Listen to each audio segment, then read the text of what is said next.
Bonjour, aujourd'hui je vais vous parler de l'équilibre acido-basique. La plupart des scientifiques actuellement reconnaissent que 80-85% des maladies sont liées à l'acidité du corps et beaucoup de personnes effectivement se plaignent des répercussions de cette acidité sur leur état de santé mais aussi sur leur équilibre émotionnel. Pourquoi en fait sommes-nous tous, presque tous en tout cas, beaucoup trop acides? La première raison, on pourrait dire que ça vient des tempéraments d'Hippocrate, qui lui-même a défini 4 types de tempéraments, donc les tempéraments bilieux, les tempéraments sanguins, les tempéraments lymphatiques et les tempéraments atrabilaires ou nerveux.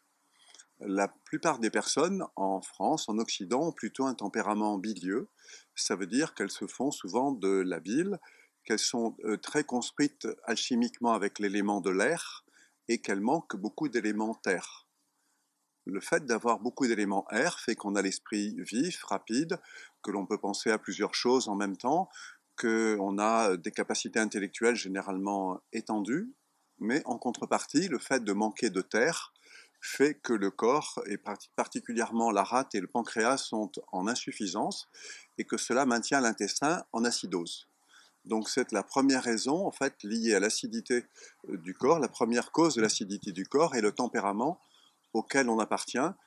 Ces personnes qui sont bilieuses, d'ailleurs, fixent assez mal les sels minéraux, ont tendance à la déminéralisation, ont une assimilation intestinale qui est assez faible, et donc ont généralement tendance à se déminéraliser et subissent les conséquences de l'acidité sous forme souvent de fatigue, de mauvaise résistance au stress, intestin souvent colitique, très souvent présence de candidose, et puis un certain nombre d'autres maladies qui peuvent résulter de cette acidité du corps. La deuxième principale raison sur la production d'acide dans le corps est bien sûr liée à l'état émotionnel.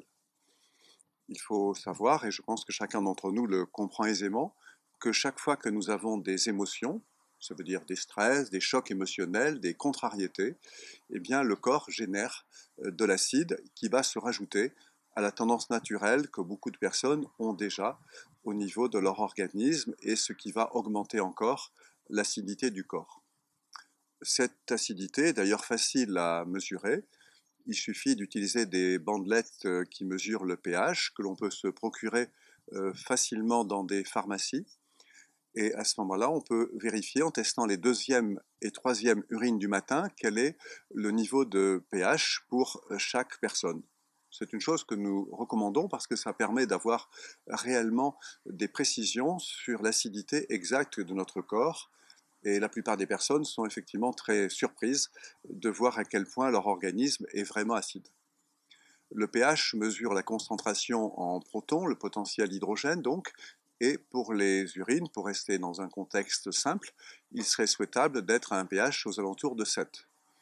Beaucoup de personnes ont un pH urinaire qui est proche de 6, voire même de 5, ce qui traduit une acidité extrêmement importante du corps.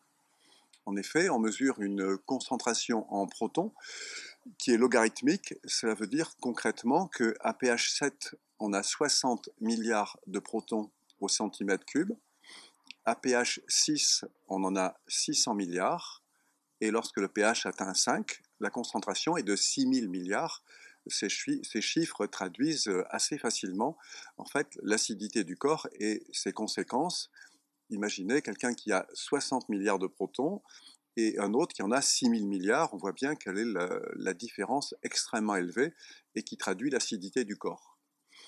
Les scientifiques, en effet, ont fait des mesures maintenant depuis très longtemps, notamment au Japon, en Australie et aux États-Unis, et on attribue à l'acidité la cause d'à peu près 80 à 85% des maladies, comme je l'évoquais tout à l'heure, liées à des troubles intestinaux, de la colite, mauvaise digestion, candidose, mais aussi des maladies plus importantes comme le diabète, le cancer, nombre de maladies cardiovasculaires, fibromyalgie, rhumatisme, arthrose, tout ce qui en fait vient d'une usure prématurée du corps et encore une fois, d'une acidité qui a des conséquences extrêmement défavorables au niveau de la santé.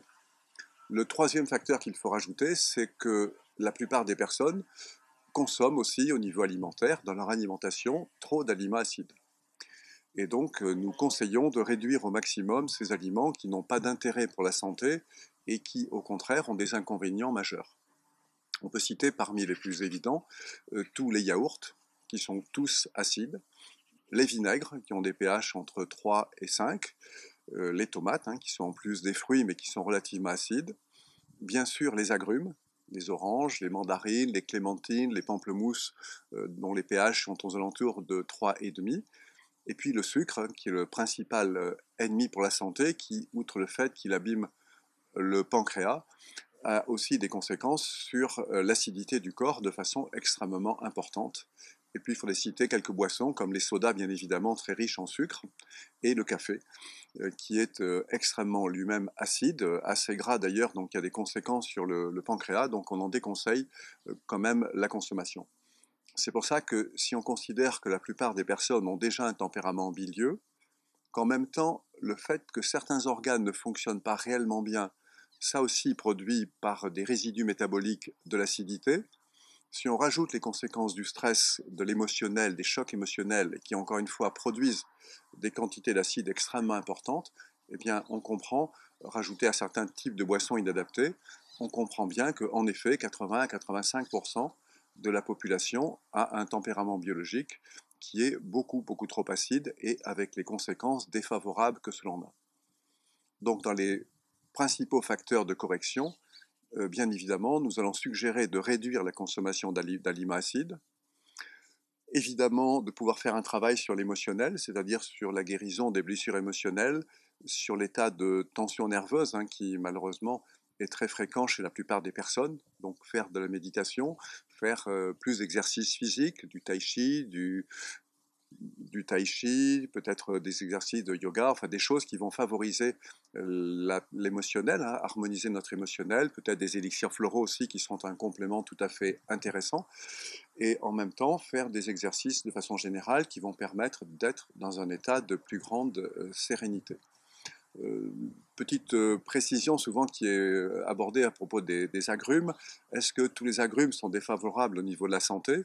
En général, la réponse est oui. Et bien sûr, la question du citron est souvent posée. En fait, la question du citron, c'est que c'est un aliment qui a une saveur acide, un agrume qui a une saveur acide, mais qui dans le corps se transforme en base. Après, il y a un seuil métabolique qui fait que chaque personne peut métaboliser une certaine quantité de citron par jour. Donc pour certaines personnes, le seuil sera peut-être de 3/4 de citron ou un citron par jour parce qu'elles ont un métabolisme un peu faible. D'autres personnes pourront en consommer probablement plus, peut-être 2 ou 3 citrons. Mais il est intéressant de constater que cette consommation est réellement propre à chaque personne.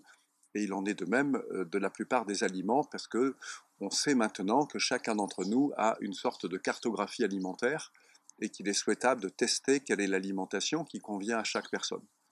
Donc dans les facteurs de correction que l'on pourrait suggérer, ce serait réduire bien sûr la consommation d'aliments acides, harmoniser son état émotionnel, l'état de stress, de tension nerveuse, émotionnelle, comme je l'évoquais, par l'effacement des blessures émotionnelles, par la méditation, par des exercices physiques.